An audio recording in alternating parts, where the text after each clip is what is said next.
Hi friends, ఈరోజు వీడియోలో ఏంటంటే ఇన్వర్టర్లో ఉండేటటువంటి యూపీఎస్ మోడ్, ఇకో మోడ్ గురించి ఈ వీడియోలో మనం తెలుసుకోబోతున్నాం. అసలు యూపీఎస్ మోడ్, ఇకో మోడ్ ఎందుకు ఉంటాయి, వీటి యొక్క ఉపయోగం ఏంటి, మనం ఏ మోడ్లో పెట్టుకుంటే బాగుంటుంది, అంటే యూపీఎస్ మోడ్లో పెట్టుకోవాలా లేకపోతే ఇకో మోడ్లో పెట్టుకోవాలా అనే దాని గురించి కంప్లీట్గా ఈ వీడియోలో నేను మీకు చూపిస్తాను. మీరైతే వీడియోని ఎక్కడ స్కిప్ చేయకుండా చూడడానికి అయితే ట్రై చేయండి, మీకు అర్థమవుతుంది. అలాగే వీడియోని అయితే ఖచ్చితంగా లైక్ చేయండి.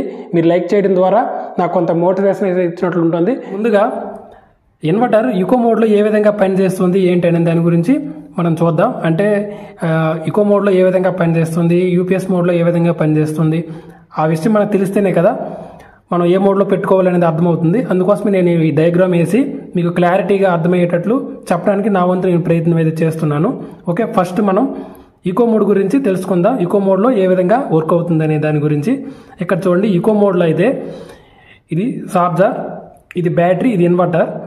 మనం సప్లై ఇచ్చేటప్పుడు ఇలా మన చార్జర్ నుంచి బ్యాటరీ ఛార్జింగ్ అవుతుంది కదా.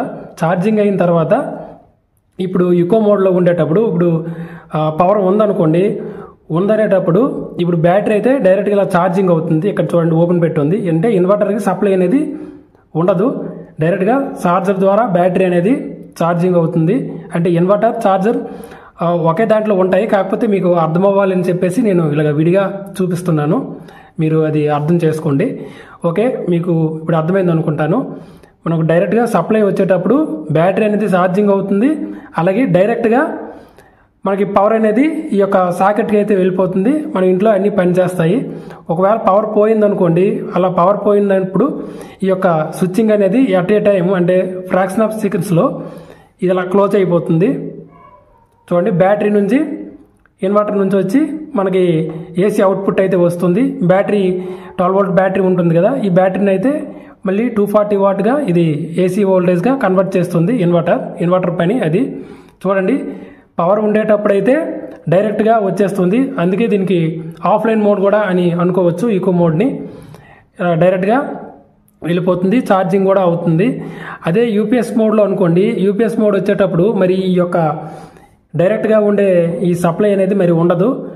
అంటే కంటిన్యూస్గా ఛార్జింగ్ అవుతుంది.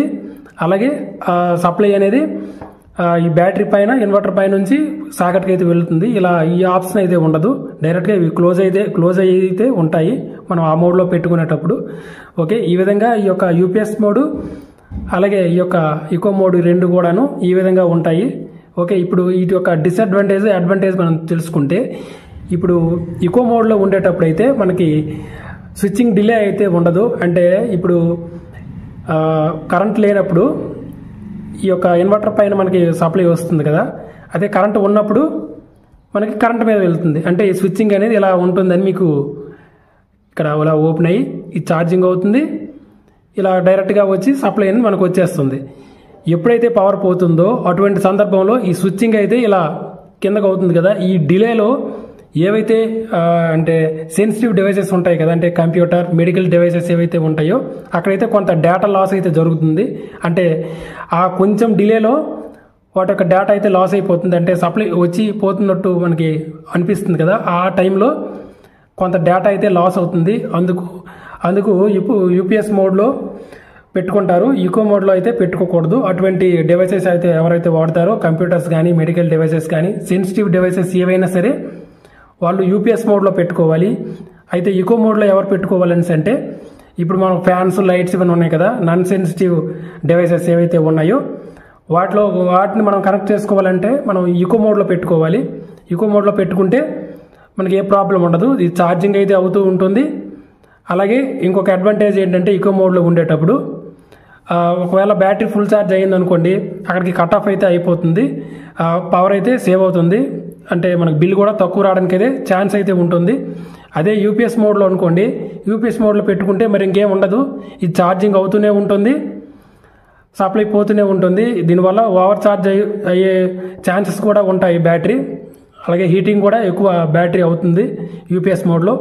ఓకే, ఇలా ఈ రెండు ఆప్షన్స్లో మనకి మీరు ఏది వాడితే, అంటే కంప్యూటర్స్ కానీ, మెడికల్ డివైసెస్ కానీ ఏమైనా వాడినట్లుంటే యూపీఎస్ మోడ్లో పెట్టుకోండి. లేదు మన ఇంట్లో అయితే మాత్రం ఇకో మోడ్కి మీరు షిఫ్ట్ అయిపోండి. ఈ రెండు మోడ్లో పెట్టుకుంటే మీకు నచ్చిన మోడ్ ఏదైతే ఉందో దాంట్లో పెట్టుకుంటే బాగుంటుంది. మీరైతే ఇకో మోడ్ పెట్టుకోండి. ఇకో మోడ్లో పెట్టుకుంటే బ్యాటరీ ఓవర్ ఛార్జ్ సమస్య అయితే ఉండదు. అలాగే ఎనర్జీ కూడా సేవ్ అవుతుంది. మనం వాడేది ఇంట్లో కూడా ఫ్యాన్ లైట్సే మ్యాక్సిమం వాడతాం.